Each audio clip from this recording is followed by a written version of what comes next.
1 Samuel 30. David destroys the Amalekites. David and his men reached Ziklag on the third day. Now, the Amalekites had raided the Negev and Ziklag. They had attacked Ziklag and burned it, and had taken captive the women and everyone else in it, both young and old. They killed none of them, but carried them off as they went on their way. When David and his men reached Ziklag, they found it destroyed by fire, and their wives and sons and daughters taken captive. So David and his men wept aloud until they had no strength left to weep. David's 2 wives had been captured, Ahinoam of Jezreel and Abigail, the widow of Nabal of Carmel. David was greatly distressed because the men were talking of stoning him. Each one was bitter in spirit because of his sons and daughters. But David found strength in the Lord his God.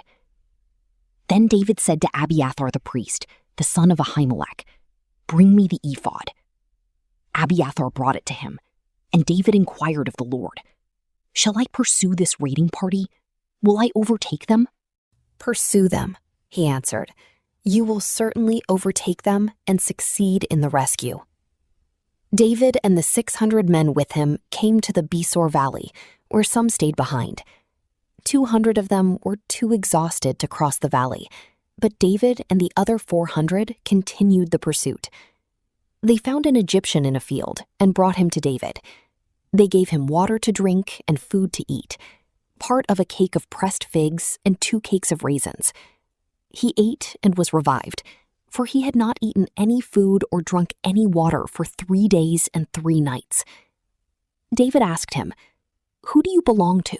Where do you come from?"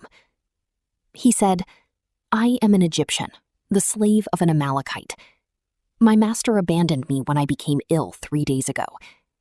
We raided the Negev of the Kerethites, some territory belonging to Judah, and the Negev of Caleb, and we burned Ziklag."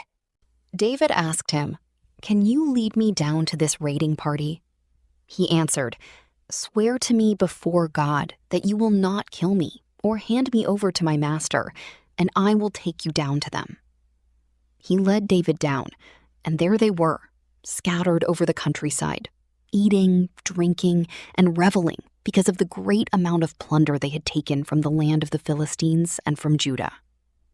David fought them from dusk until the evening of the next day, and none of them got away, except 400 young men who rode off on camels and fled. David recovered everything the Amalekites had taken, including his 2 wives. Nothing was missing. Young or old, boy or girl, plunder or anything else they had taken. David brought everything back. He took all the flocks and herds, and his men drove them ahead of the other livestock, saying, "This is David's plunder." Then David came to the 200 men who had been too exhausted to follow him and who were left behind at the Besor Valley. They came out to meet David and the men with him. As David and his men approached, he asked them how they were. But all the evil men and troublemakers among David's followers said, "Because they did not go out with us, we will not share with them the plunder we recovered.